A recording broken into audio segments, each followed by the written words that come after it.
My next guest I had the privilege to sit down with is the eldest of 8 siblings, first generation Jamaican immigrant, and also one of Dem Bois 2023 Gender Affirming Surgery Grant Awardees. Their story demonstrates the courage to transform life while honoring their identity and their heritage. Within this episode, they shed light on the complexity of identity and the journey of living authentically. This was a really beautiful episode. I hope that you enjoy.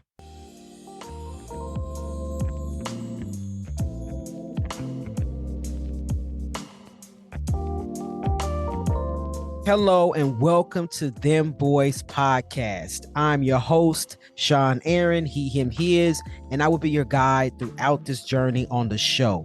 This show is a platform where trans men of color voices will be amplified as we share our stories. Trans men of color are not monolithic. What that means is our journeys are not the same. We come from different backgrounds. We have different stories, family relations, chosen family, and most of all, we have different transition journeys. Visibility equals possibility. I like to say that all the time.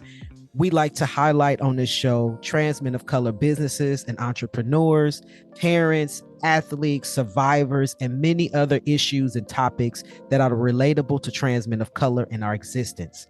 Dem Bois Podcast is not only a platform to amplify our voices, but to raise awareness and conversation around our lived experiences. So thank you for tuning in. Thank you for supporting, listening, and sharing the show.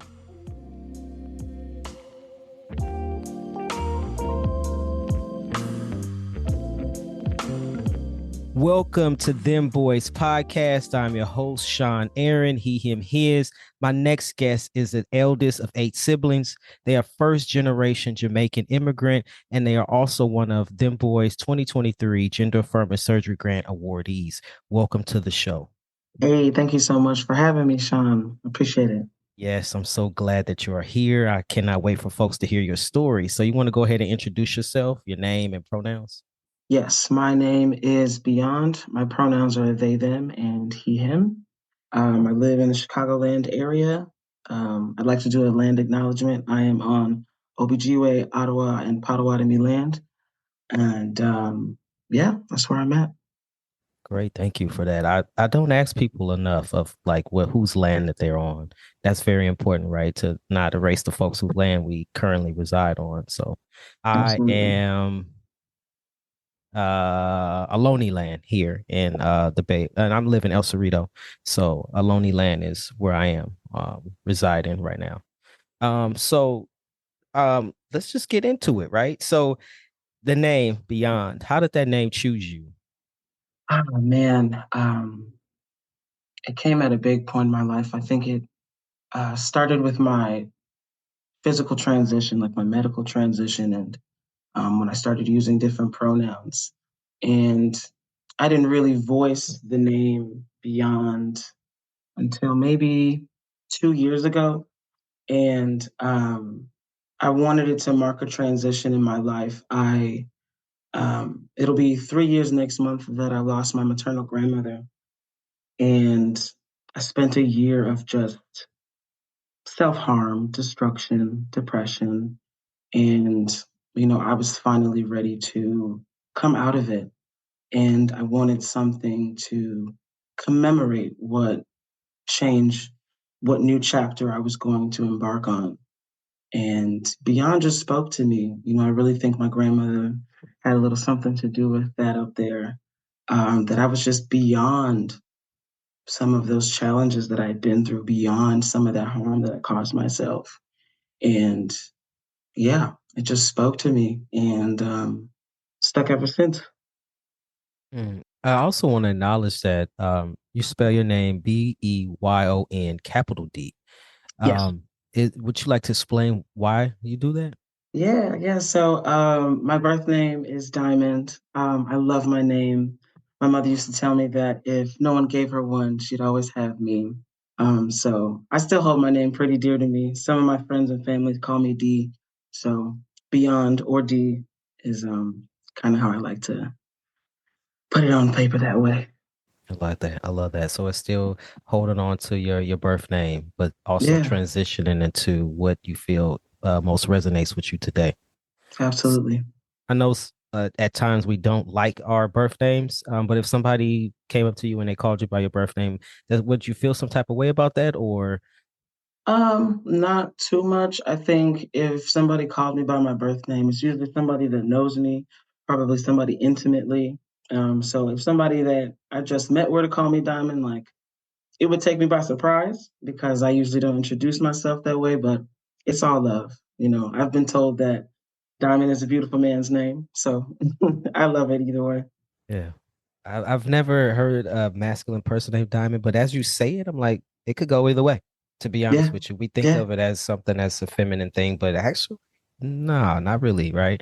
If we, it's your name is, your name is how you take it. If someone could be named Tracy, and that could go both ways too, right? I've known a Mm-hmm. male Tracy, a female Tracy, and it could go both ways. So yeah, it all depends. I know if somebody called me by my birth name, though, for one, I would ignore you because that Mm, means you knew me before, but you don't know me now. So mm, I usually mm. say, oh, I always say something like, oh, that was my twin sister. She died, and then I catch me like, oh my goodness, I didn't even know you had a twin.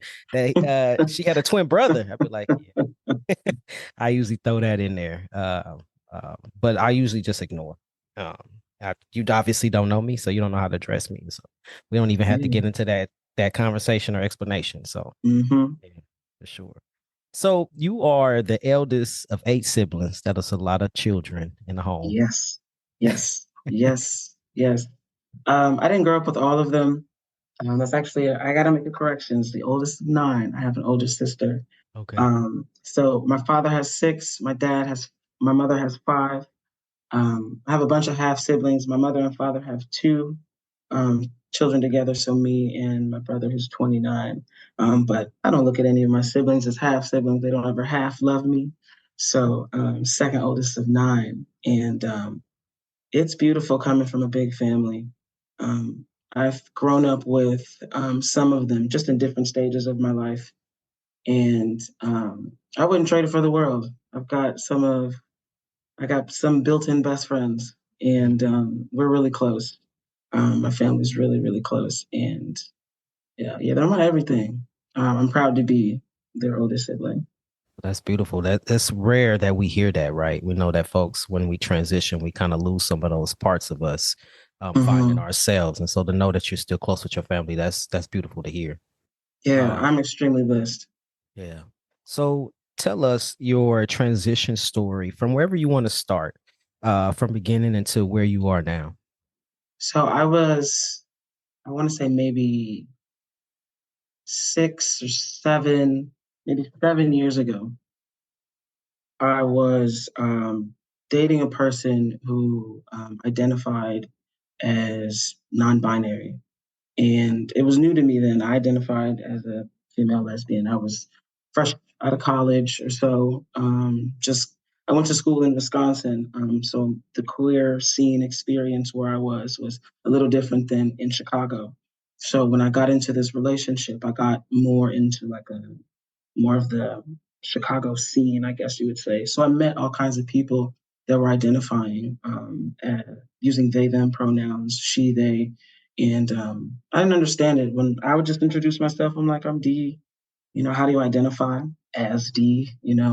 People would ask me what my sexual orientation is. I'm like, I'm just vibing. I don't know, And somebody asked me like, do you think that you're non-binary? And, the gears started to turn in my head, and I did some independent research and kind of Googled what it meant. And, lo and behold, I think I had identified as non binary since I was in high school. In high school, I identified as a lesbian. Um, and yeah, when I look back at when people would ask me, are you gay? Are you this? I remember just saying, I'm just me. I'm just me. But I never had the language for it until, I changed my surroundings. And yeah, I just identified as non binary for a long time. And I really do thank the Chicago queer scene because um, I just didn't realize how big of the spectrum it is. I felt so boxed in my college experience in Wisconsin. It was a really conservative city that I was in. And, I really found my people. and I became more comfortable in myself, and I had more language for like the dysphoria that I was feeling. I just thought maybe, I didn't like to look at myself in the mirror like that too much. I just did hunch, I tug at my shirts like that because I'm just hot. Like I had created so many reasons for like dysphoric behavior that I couldn't name. And I'm grateful for my therapist that I've been with now almost 5 years, who has been with me through this entire journey of self discovery and just helping me put a name to my language, to the language. And yeah, it wasn't until, maybe 3 years ago, March 31st. So March 31st, 2021, did I make the decision to medically transition. And it was more so because I wanted to, my voice has always been pretty high pitched. It still kind of is. But that was my goal. Like I wanted my voice to change. I wanted to be taken serious. I wanted to command a room, command attention when I speak. And um, so that was a part of my goal. And I wanted to start incremental because with like tea gel versus like needles right away to injections, because I wasn't sure how shocking of a transition it would be for me. And a year into my transition, I then switched to injections because I really started to just feel my body and enjoy like the growth that I was seeing and definition. And nobody tells you about like the sweats, and the increased appetite and some of the like body smells, that Yes. just like feels like a second wave of puberty, Um, but for the most part, the journey has been beautiful, and um, I'm really grateful. Like, I have like my siblings that are like, "Oh, look at you, you filling out, looking good." I'm not blessed with body hair. I don't have facial hair. I'm not. I still got that baby face, but I'm really happy with my journey so far. 3 years in. Oh, you so lucky that you don't have the body hair. That body hair is something different. I saw a video on Instagram like 2 weeks ago. This trans guy was talking about nobody told him about body hair. He said, and the hair that you grow in your ass. He was like that when he said, hey, he said that nobody told him, he wasn't prepared that now his shits was gonna be like wiping peanut butter out of a shag carpet. Sorry, I know that's graphic. I thought that was hilarious because you go That's from so smooth, true. yeah, to like hairy. I'm hairy everywhere, back, legs, yeah. So and you know what's crazy though? Before, when I was younger, when I was a teenager, I was already hairy anyway. Always, I used to ask my mom, okay, I would grow hair on my chest, and I would ask my mom, okay, so what would happen if I shave it? And she said, well, don't shave it because then it's gonna grow back more. But then I just did it anyway, and Let me so tell you, I have had a couple strands here, couple strands here, mustache here. I've shaved it. That's all I'm in. It don't grow back thicker. It's okay, all. okay, Now I know some people who have used like the derma rollers and minoxidil and that sort of thing to do that. That's not for me. I got sensitive skin, and hey, if it isn't the ancestors' will for me, hey, hey, it there you go, there you go. Just keep that smooth face. It's hey. I miss it actually, to be honest with you. I miss it. I'm growing my beard out now. And at first I was terrified of growing it out, but now that I've grown it and I've gotten a few compliments, I done got a little confidence. And now I'm like, okay, I like this. I'm gonna keep this. So yeah. Hey, this is Sean Aaron. I'm the founder and executive director of Dem Bois Inc. I am also the host of Dem Bois Podcast. As you may know, Dem Bois provides financial assistance to trans men of color in order for them to obtain gender affirming surgery. We have great news. We're currently looking for volunteers to help support our programs. Our programs include our gender affirming surgery grant program and also our personal care package program. We personally curate packages filled with personal hygiene items. Just to name a few, things like tissue, soap, towels, toothpaste, and toothbrushes. We mail them out to trans men of color across the country who may be in need of help caring for their personal hygiene needs. We are looking for volunteers to help raise funds to support our programs. Also, we're looking for someone locally to the Bay Area to help us put all of the care packages together. If our mission is something that resonates with you and you would like to help support our work, just let us know. You can send an email to hello@dembois.org. That is HELLO at DEMBOIS.org. And we will get back to you with further details. Thank you for listening, and I hope you enjoy the next episode. You mentioned, and you also mentioned about the body hair. I mean, not body hair, excuse me, body odor. Do you know? Yes. I went through every deodorant there is, every brand, every type. Nothing worked. I was wasting money because I would use it for a couple of days and then I was still musty. I was like, okay, that ain't gonna work. I'll throw that out. Let me try a new one. I've tried every brand there is, every one. I'm not even kidding you. Have you had that same experience? Grateful to not actually. I'm also like I'm kind of like just like pre-transition. I was pretty mild, like I didn't have I had pretty nice skin, didn't smell too much. Like I get over pretty good, but like I stink to me. Like what I'm used to smelling, like my chemistry is different. I'm like, this is what my brother's room was smelling like, you know. I'm like, okay, all right, we're gonna have to tighten up a little. We're gonna have to double down on some of Yeah, this. But yeah. yeah, Yeah, definitely it's a learning experience. And I feel like it's definitely learning experience about learning your body. Cause before transitioning, I could use any kind of soap. Like I used to love like fragrance soap. You go to Bath and Body Works, get the little body wash. I like that because I like to smell fresh. I can't yeah, do that no more because that's just not gonna work for my body. And yeah, my body is just not gonna smell okay after that. I gotta use some good hard old soap.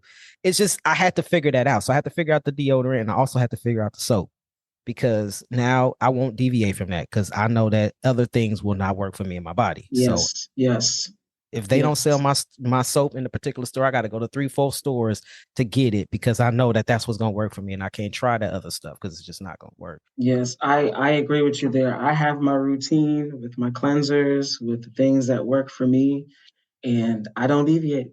I don't Mm, deviate because it works. And yeah, I'm particular about that as well. yeah. I So guess I was like that too. I was a little fastidious just in general. Like I like the upkeep. And I do want to say shout out because I appreciate the attention to detail with that body cream and the candle and the care package that you sent. I appreciate it. My girlfriend still tries to steal a little bit every now and then. She think I don't smell her, but I do. The eucalyptus is everything. So much love. yeah. I appreciate that. Yeah, no problem. So for folks that don't know what we're talking about, explain what you're talking about.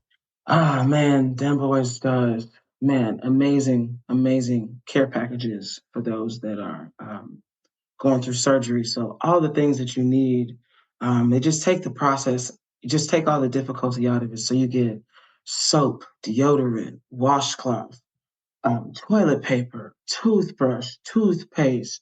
Got a beautiful Bed Bath and Body Works candle, body cream. I've got the Meta Honey wound cream. I got a lovely two postcards you gave me, a lovely handwritten letter that I still keep.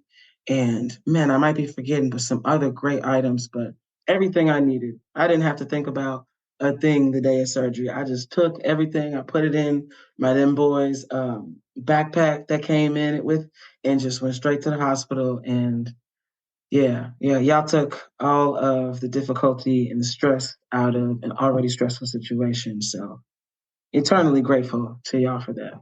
Yes, thank you. I would like to say that the care packages came from my own personal experience of being homeless when I was a teenager, when I came out as queer as my mother, and all of those things I lacked. I didn't have. I lived in my car for 2 years, 2.5 years, and I didn't wash my face. I didn't brush my teeth. I didn't wash my body. And so to know that folks that need that are housing insecure or just financially can't afford those items, they can have them. And so with the items that you specifically mentioned, the candle, the body lotion, and that type of eucalyptus stuff was things that I personally use after my top surgery. And so those things help me to heal and to get back on my feet as far as the healing process. And so those particular items are for our surgery grant awardees that we give. And so I'm glad that you received that, and then tell your girl to get up off that lotion because we Hey, know. I'm telling her.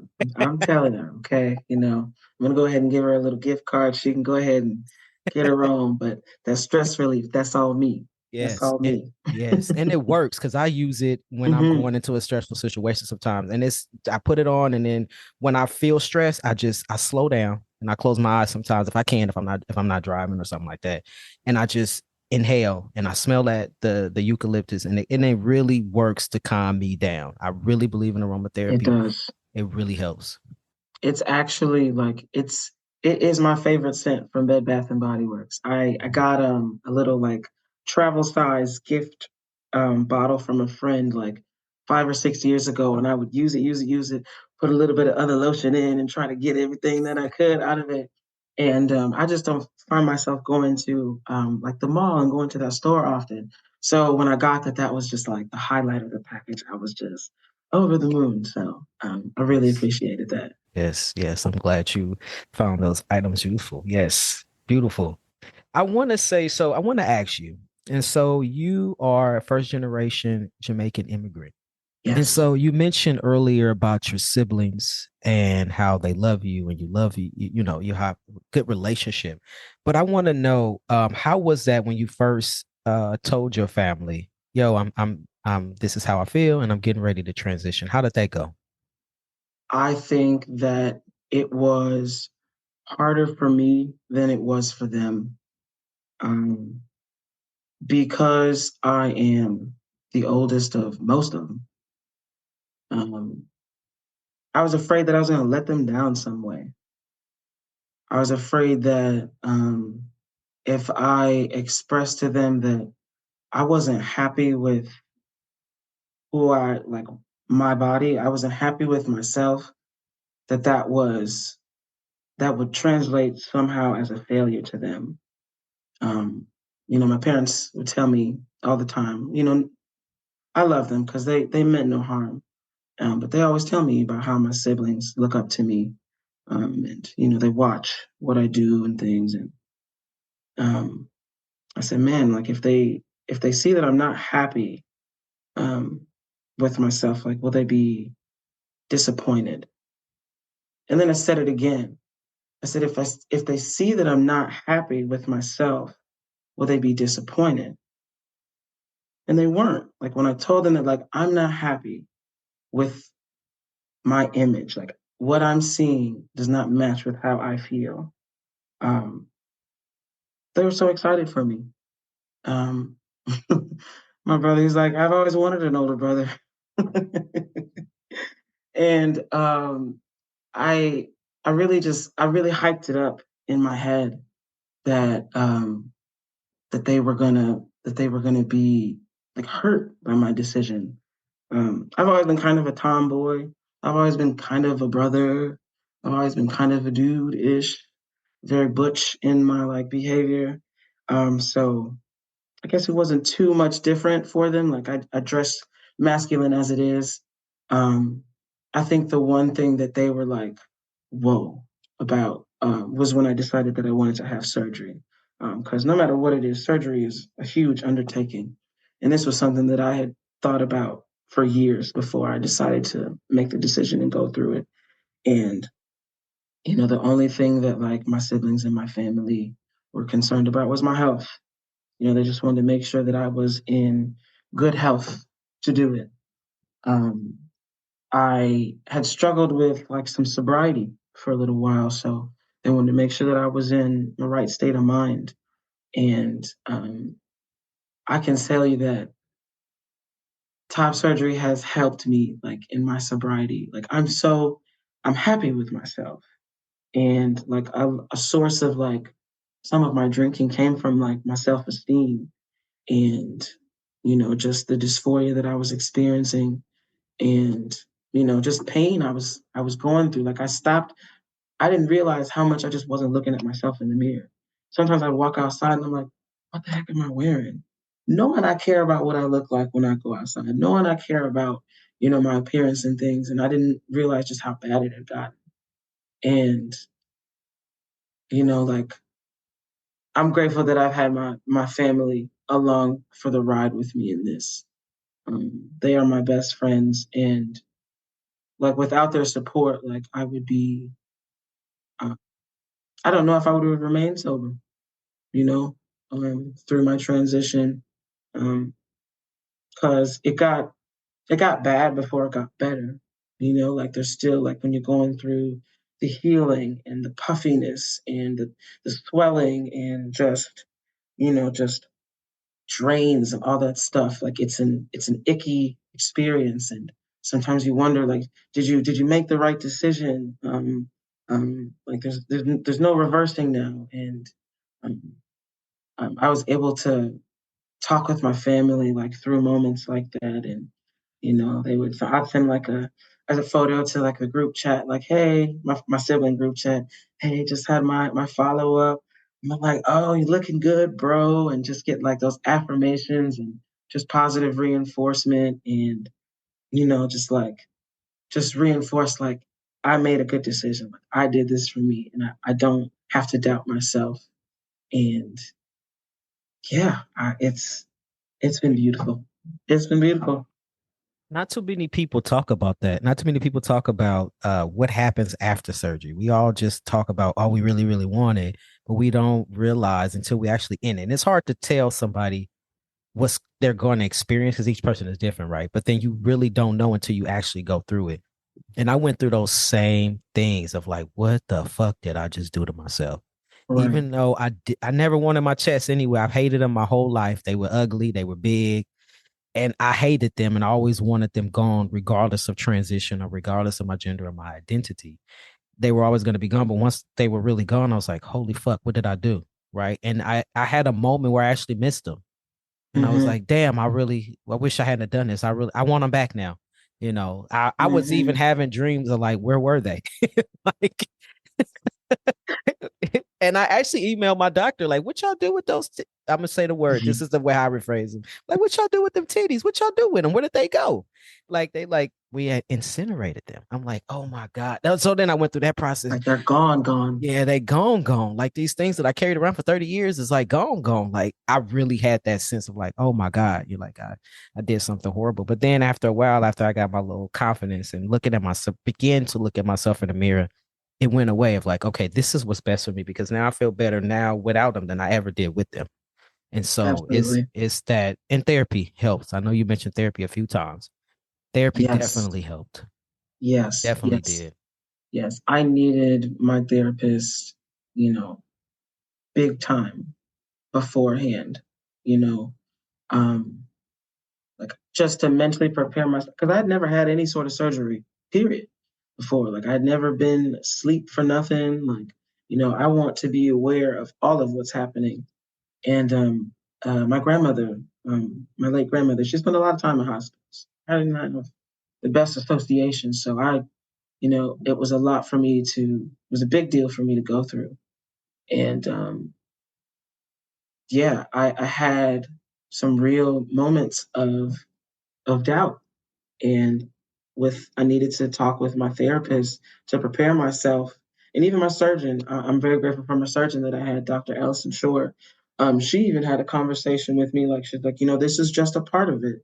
Like there's an emotional side to this. Like, you are you prepared for that as well? And it took me some time, but when I was ready, I was ready. I actually I think I was on my surgeon's wait list for almost a year. So I had a good year to process and like really chew on it and do my research and ask questions. And when I was ready, I was ready. Mm. So I know we both agree that we can't really tell anybody what they're going to experience, but if you could give like your best little bit of advice, well, for folks that's listening and they're getting ready to have surgery, they want surgery, what would be your advice to prepare them mentally for that after effect that we're talking about? I think the best way to prepare yourself, for one, just through this entire process is be kind to yourself and be gentle with yourself. It is a process. And, fresh post op, everything's going to be sticky and everything's going to be puffy. And it might be a little scary when you see tubes coming from places and stitches, but everybody looks like this in the beginning. It gets just like with our transition, our journey, like it gets a little dark before it gets, like I made sure to have like all sorts of fidgets and coloring books and things to kind of keep and occupy my mind. I journaled a lot, like on my phone, and I have I spend a lot of time on Instagram. So then I made a second Instagram that I use like as a personal journal, and I just journaled every day. Like sometimes it would just be like how I feel. It might not be a picture of myself, but just I journaled how I feel. And sometimes it's cathartic just to get it out because not all of us are as blessed to have like other trans community to talk to about it. So I used like a personal journal. Um, if you have a therapist, definitely see your therapist. If you have the capacity to increase the therapy for a brief time, I would. It doesn't hurt to kind of process these feelings with somebody. Um, but really, more than anything, just be gentle with yourself through this period, and follow your surgeon's routine. Don't start smoking. Don't start smoking afterwards because you're celebrating and you're excited. Follow the guidelines, follow their outlined guidelines for aftercare for sure. One bit of advice that I would give would be to take pictures. Take pictures of yourself. I tell everybody this. No, we don't may or may not like how we look pre-op, but one of the things that helped me process not having them anymore was going back through my phone. And it's not to post or not to share with anybody if you don't feel comfortable doing that. But I would go through my phone and be like, okay, let me look at what I used to look like. Okay, all right. Ooh, they was ugly. Ooh, thank goodness. Right. Now I was able to process that part, but then I was able to like, okay, this is what I used to, like you look at even when you like losing weight, looking at that before and after photo, and you're like, damn, I don't feel like I lost weight. But then when I look at my before photo, man, I lost a lot of weight. Right. So it's the same effect. And so I even now sometimes I'll look at it even now. I'll be like, oh, I forgot what I look like. Let me go back and see what I look like. I don't remember anymore because it's been 10 years, right? And so sometimes I just use it for a point of reference. So like, oh, okay, all right. And then I get out of it. But it's to take pictures and document yourself. I also tell folks the same thing when they start in T. If folks choose, and not being trans does not mean you have to take hormone therapy, but when you start that, record yourself, your voice, because I did that exact same thing because I don't remember what I used to sound like before. And so now I have that little piece where I could go back and be like, oh, that's what I used to sound like. So, and for folks who want to know what I sound like, actually, if you go back to the very first episode of Dem Bois Podcast, it's not the episode, but the intro, you can hear a little snippet of my voice pre T. So that's just a little plug right there. Hey, this is Sean Aaron, the host of Dem Bois Podcast. Are you enjoying the podcast so far? Great. I'm glad that you are. Would you consider donating today to help support the continuation of this podcast? As you know, this podcast aims to serve as a platform to highlight and amplify the voices of trans men of color and share our transition stories. The podcast not only aims to amplify trans men of color voices, but it also raises awareness around our lived experiences. You would like to donate? Where can you donate? Great. I'm glad that you asked. Link in our description will take you directly to Network for Good, whom we've partnered with in order to collect donations for the podcast. Or you can visit our website. On the website, click the donate button, and from there, you are able to donate directly to the podcast. All donations are tax deductible. What does the donations go to? Oh, I'm glad that you asked. Your donation will help to support our production costs. We are working with Jasmine from Pink Lady Productions that brings you this awesome content. And also, we pay our guests an honorarium. Pay our guests an honorarium. Yes, we do. Why? Because as trans men of color, we would like to support and uplift each other and honor the time that's given out to come here and share their stories. So If you love this podcast, share and donate. See you on the next episode. Take care. So I want to ask you another question about identity. I don't know much about Jamaican culture or heritage. And so my first question to you is, do you being Jamaican though, and being in this country, there's not a box that you could check to say, oh, okay, I'm Jamaican or whatever. Do you identify as being Black? Yes, yes, I do. Okay.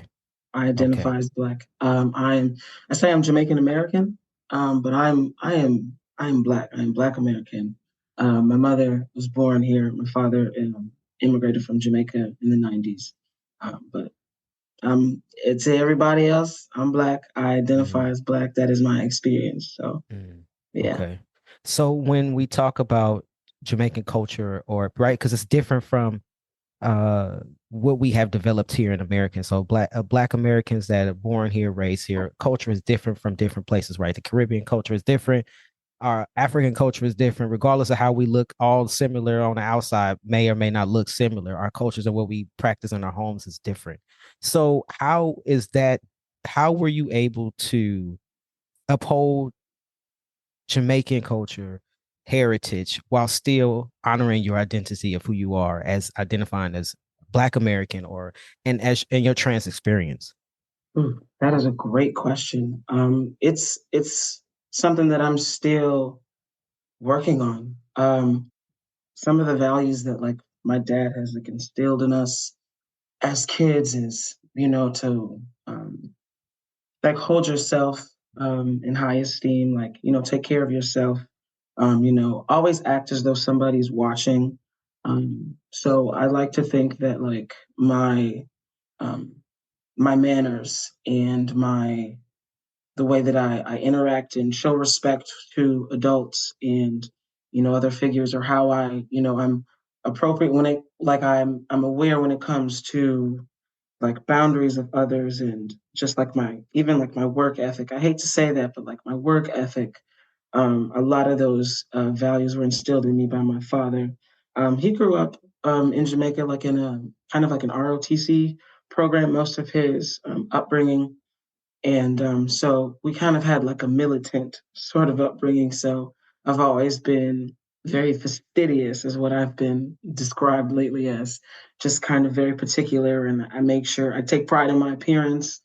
And, my dad has always said that like your children are a reflection of you. And I always thought of myself as a reflection of my father. And I held him in high esteem. So I always wanted to make sure that I look my best, that I would do my best in school, that I strive for the best. And it's hard because sometimes like with that, like you want to do the best, but like um, you want it you want to do it in a healthy way. Every now and then like I would push myself to uncomfortable places, because I wanted to supersede some standard, because I wanted some validation or some approval. So like as I've gotten older, that's something that I pay attention to, and I'm aware of like, am I doing this because I want to? Is this serving me, or am I trying to seek some sort of external validation? And yeah, it's a fine line that I balance, trying to uphold like my Jamaican heritage. I'm trying to get a lot more into my culture through food and music, and I have like an ancestor altar, so I'm starting to get into hoodoo and connect with my heritage in that way. But it can be a little difficult because my Caribbean side wasn't the most welcoming or warm to those of the LGBTQ community. It's kind of a quiet thing, not like outward hate, just sort of a thing that we didn't talk about at home or really discuss. They just didn't want that for their children, like God bless them, but not for my family. So it was a very hush hush thing.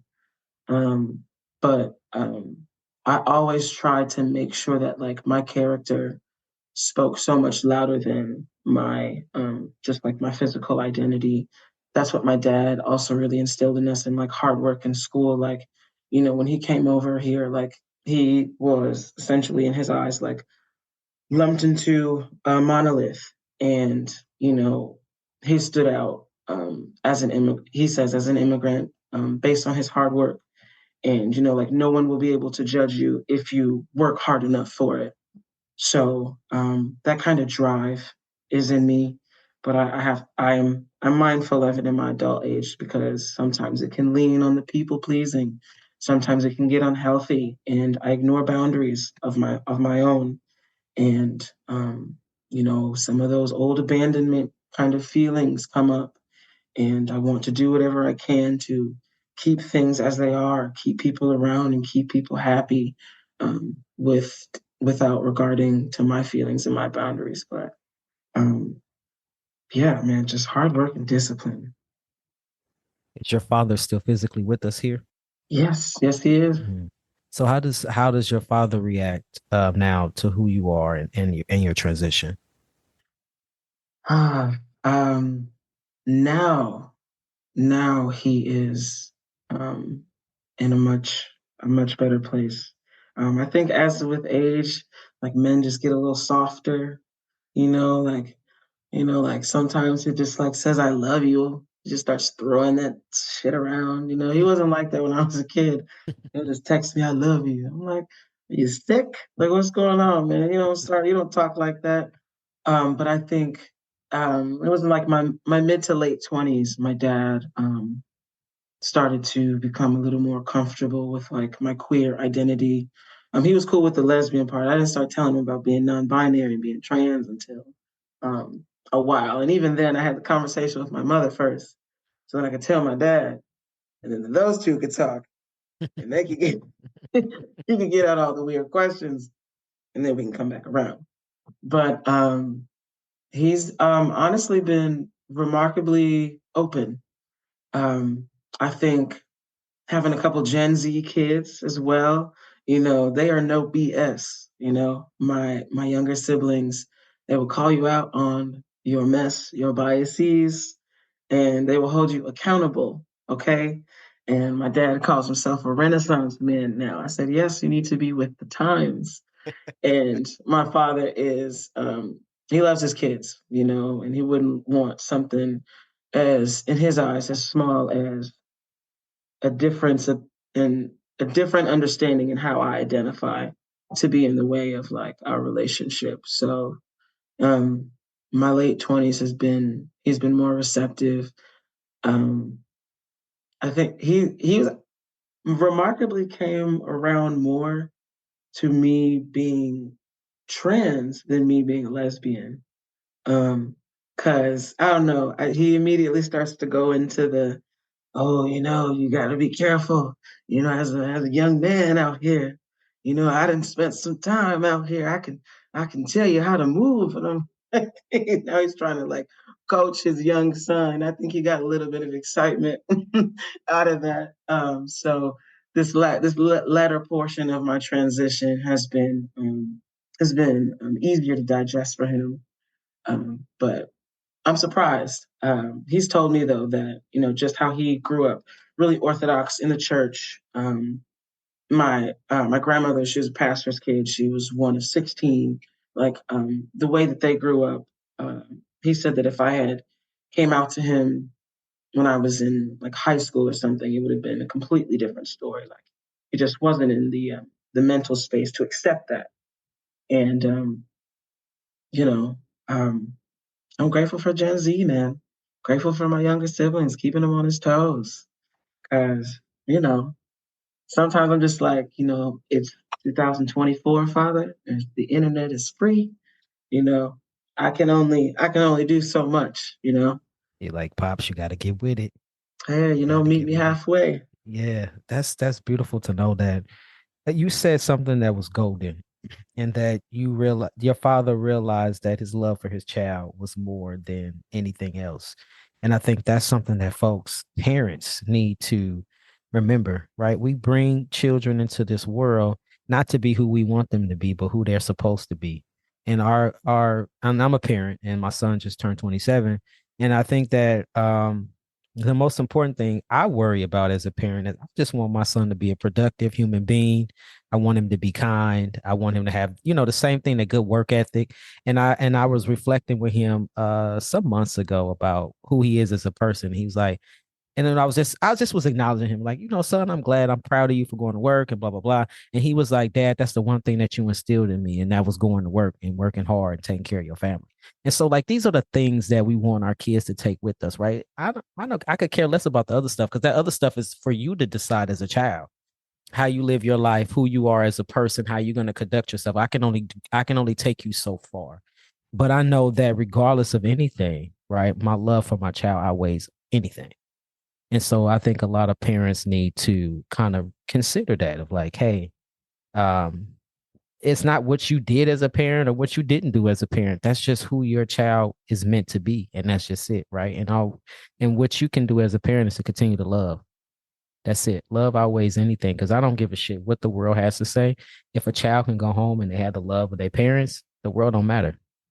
It just don't matter, right? And then I could see that with you and it's how freely you're talking about your identity and your transition is like, yeah, whatever. But my family, right? You mentioned your siblings, your mother, your grandmother, your father, right? And so whatever the world has to say, that doesn't matter because the people that matters the most, the ones closest to you and who you love and who love you. Absolutely. So Yeah.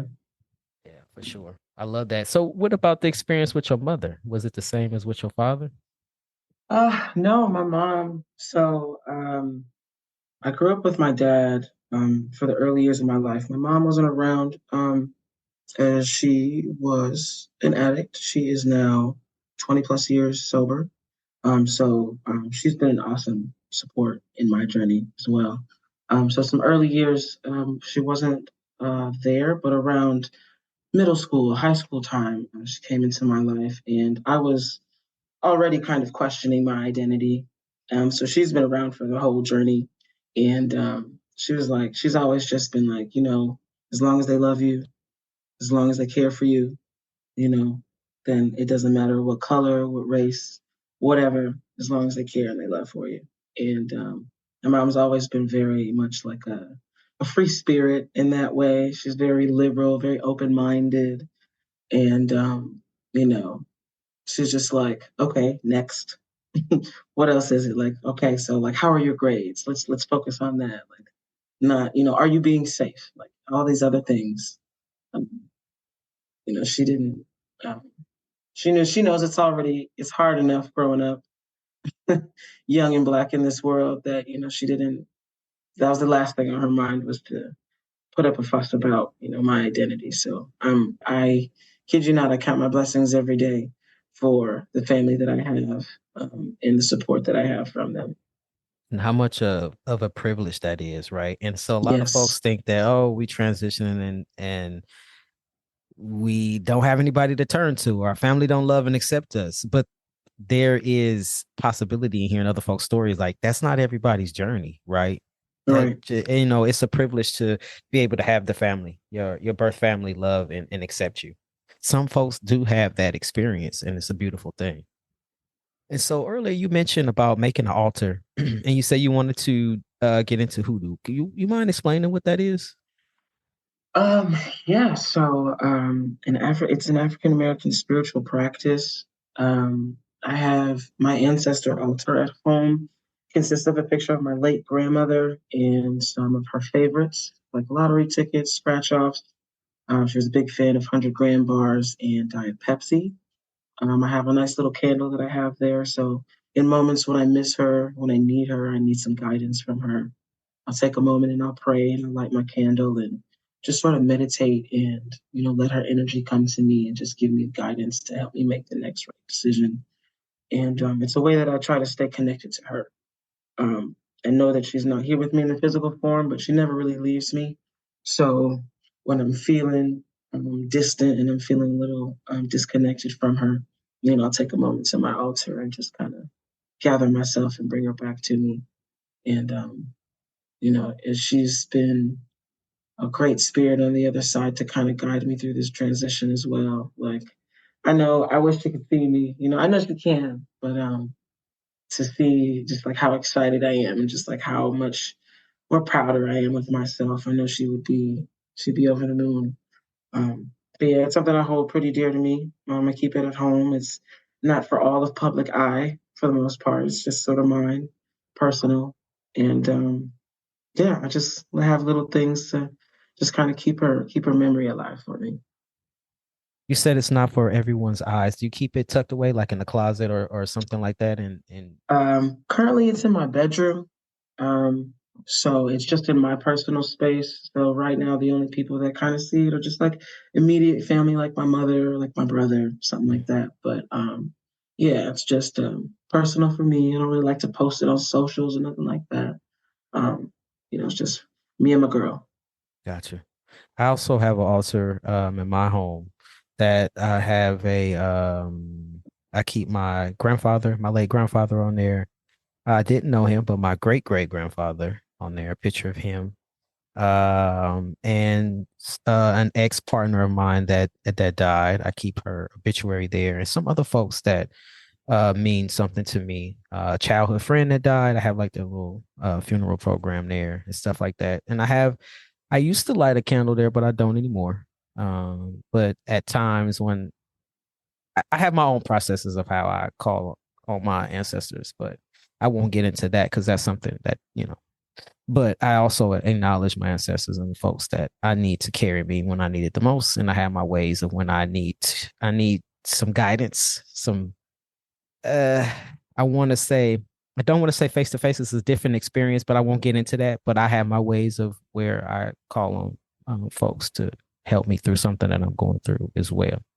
So I think I've learned this practice more so recently in my life. I didn't grow up with that, but I've learned and taken some pieces from different folks that I know, and that's how I came to build my own altar that I have. So yeah. Yeah, definitely something I wasn't brought up on. I was, kind of raised in a church, Baptist, and but it's, when you kind of learn on your own, there are a lot of practices that overlap. That you don't even sometimes you don't even realize why you're doing them. It's just something that we would do, and you know, um, it's eye opening to see, and just like the continuing practices, and it's the discovery that I have and like learning some practices is helping kind of inform and get me deeper into my Caribbean roots. Because like being gay, like I was very disconnected from it. Um, Sometimes even music, like some of the songs, like some reggae, like it's just it, just the misogyny, the homophobia in music. Like um, I always was proud to be Jamaican, but I never expressed it as openly as I could have. So through like spirituality, it helps me to reconnect in a bigger way. Love that. So this is the part of the show where I like to ask my guests a random question.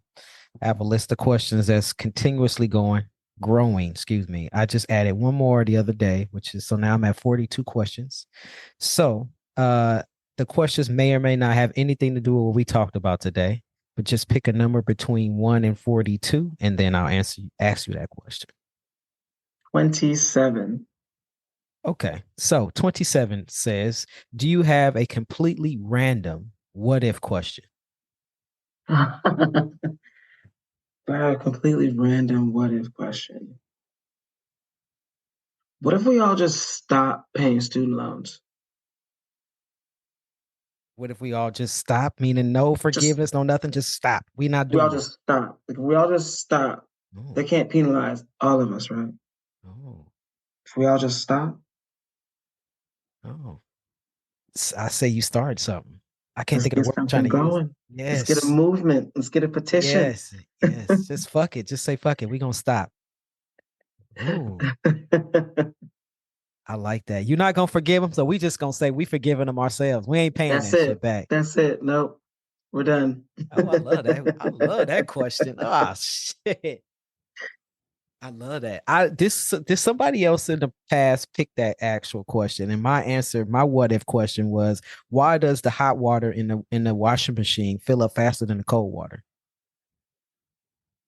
That was my what if question. What? I'm telling you, next time you wash clothes, pay attention. You got me thinking about that one. Yeah. Now that I've said that twice now, I need to figure out another what if question. But I like that student loan thing. Like, let's stop. Yes. Let's all collectively stop. Yeah. And the question is, why not forgive them? Right? Why not? That's a whole nother episode. Like I could Right? talk about that Okay, for 30 right. minutes. All right. So we ain't gonna get Econ into that. 101 with Sean. Yes. Yeah. Anyway, let's not go there. Now we don't want to piss people off. They like Dem Bois Podcast told people not to pay their damn student loans. Let's shut them down. Do not default with the IRS. Stay in compliance with the IRS. Yeah, don't listen to us. Don't listen to us. But I think you own to something though. So, is there anything, little last minute bit of advice or words of wisdom that you would like to give folks that are listening? Last little bit I would give is just, man, just keep pushing. You know, you've made it this far. You know, keep pushing it. You will be surprised before you're halfway through. You know, and all you really got to do is just try to make the next right decision. You know, don't worry so far into the future and stress yourself out worrying too far out into the future. Just worry about what you can do right now, right here. Just make the next right decision. I love that. You see the whole entire staircase, but you can't get to the top of the staircase unless you take one step at a time. Absolutely. I love that. So we have reached the end of this episode. I want to say thank you for listening to Dem Bois Podcast. Once again, I'm your host, Sean Aaron, he, him, his. Be sure to visit our website at dembois.org. That is DEMBOIS.org. If you would like to connect with us, be sure to follow us on Instagram or Facebook. If you think you would be a great guest on the show, or if you know somebody you think would be a great guest on the show, there's multiple ways to request to be a guest on the show. First is you can go visit our Instagram page, click the link in our bio, and from there you'll be able to request to be a guest on the show. Or you can visit our website, click the programs tab up top, scroll down to podcast, click the podcast button, and from there on the podcast page, you'll be able to request to be a guest on the show. Yo, we need questions, y'all. If you have those burning questions, a question that you want to ask me or a future guest on the show, there's multiple ways that you can send in questions, right? So first, you can go to Instagram, DM us that question, or you can email us at hello@dembois.org. That's HELLO, like hi, at dembois.org. Be sure to like the show. Be sure to share this show out with your friends and other folks in your networks. So until next time, take care.